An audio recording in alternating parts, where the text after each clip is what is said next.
Have you ever wanted to ditch Instagram, stop using it for your business? Well, I finally did it. After 4 years of using Instagram to market my business, I left and went all in on YouTube. Not only did it triple the size of my YouTube channel and grow my email list, I started getting clients consistently. In this video, I am going to break down exactly how I did it. And at the end, I'm going to show you the best way you can transition from Instagram to YouTube. You need to know this was not an easy decision. 99% of my income came from Instagram. But 2 years after I started my online business, I started to resent the whole process because it defeated the reason I started my online business in the first place. I wanted to simplify my life and have more me time. But I found that I was chasing algorithms, I was constantly worried about my reach, and I was posting nearly every single day. After 2 years of constantly going in and out of burnout, I finally quit, and it was June 10th, 2024, the day I turned 50. See, there's something about turning 50 that puts you into rip it off like a Band-Aid mode, and everything you said you were going to do since you were 35, you start actually doing it. And then you stop doing the stuff that sucks away your soul, which for me was posting on Instagram. But then there was this. Did you know there is a trust crisis going on in our country right now? People trust others less than ever before. That's according to this general social survey. So what does this mean for online business owners? Well, according to Google, you have to follow what's called the 7-11-4 rule. They found people typically buy after 7 hours of engagement across 11 touch points in 4 separate locations. Basically, the more time a potential client spends with you, the more they trust you. And it takes a lot longer to reach 7 hours of your potential client spending time with you on short form video than it does with long form video. So if short form video platforms are stressing you out, causing anxiety, and we know that your potential client needs to spend more time with you, then you need to commit to start using long form video content. But the next question was, what do I talk about and how do I rack up 7 hours of people spending time with me as fast as possible on YouTube? So I decided to use the same strategy I used to grow both my Instagram and my TikTok accounts. Because when you do this right, it is like steroids for your audience growth. I decided to create a series. A series is when you make a video and you make it obvious that it's part of a collection. So if that person watching really likes it, they're more likely to go watch other videos in that collection, which means they are now binge watching your videos, which you want that not only to rack up that 7 hours so we can get them to trust us, this also gets the algorithm to put your videos in front of that person the next time they open YouTube. But it's not just the fact that they were a series that got people coming back to watch more of my videos. See, if you only post videos with tips, that's like you going and reading an instruction manual for that new TV you got, and then once you put it up on the wall and you figured out how to connect your remote control to it, you're done. You don't need to go back to the instruction manual because you figured it out. You've got your problem solved. Same thing applies to video. So step 3, I apply what I call the voice effect.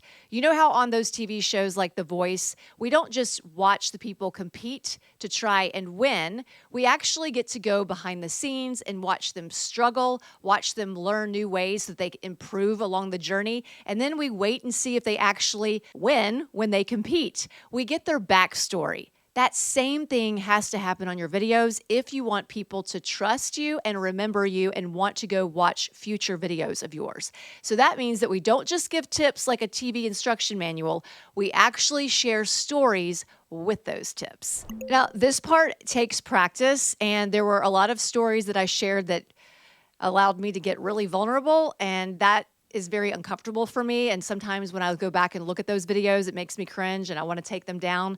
But those are some of the very videos that people talked about when they became my client because they did connect with me on such a deep level. Whether you are just now going in and making long form video or you've been doing it for a while, if you want to stay consistent, you have to do this next thing. I had to make sure that every time I turned on the camera and hit record, I was focusing in on one person. the one person that I want to help, because this motivated me to make the videos even on the days I didn't want to make them. And when I say you focus on one person, I mean you give them a name, you give them a face. You are talking to that one person every time you record a video. Because if you don't focus on one person, then you're not going to get people in your audience to know that you are talking to them. When you do this right, they are going to think, oh my goodness, she made this video for me. So now that we're talking to that specific ideal viewer of yours, if we want to grow your business with YouTube, then you have to do the next thing I did,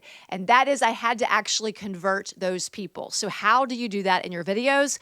Well, you start incorporating not only your clients in your videos, showing how you help them get results, but what I also did is I would ask people in my audience to volunteer so I could help them in my videos. So I didn't just give tips, I would use real life examples of people in my audience who volunteered, and I would show how they could improve things so that they could get better results. So they didn't have to be paying clients. They just needed to be people who were representing my ideal viewer. Now let's simplify this and break down exactly how you can start going all in on YouTube.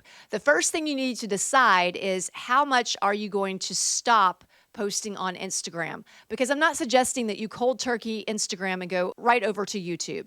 You can do a little bit of both in the very beginning, and that's what I would suggest you do, especially if you rely heavily on Instagram for your income. For me, I had passive income that was coming in even if I didn't post on Instagram, but I definitely did take a dip in that transition period.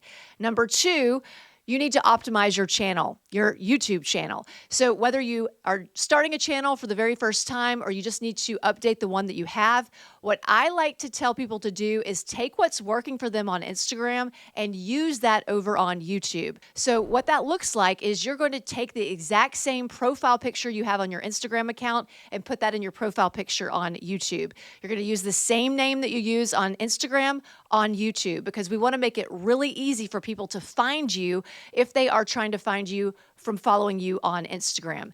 You can also take some of the language that you use in your bio on Instagram and use that in the banner on your YouTube channel. And then you want to look at some of the best performing content that you have on Instagram. And you can easily find that when you go to your insights. Now, I'm not suggesting you're going to repurpose a reel into a YouTube short. We are talking about long form video. We're just looking for topics of content that performed really well to give you ideas for content on your YouTube channel.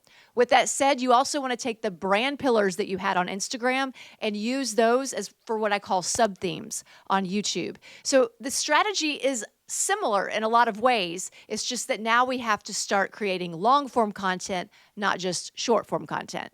Now that you've got your channel set up, you've got to come up with a strategy.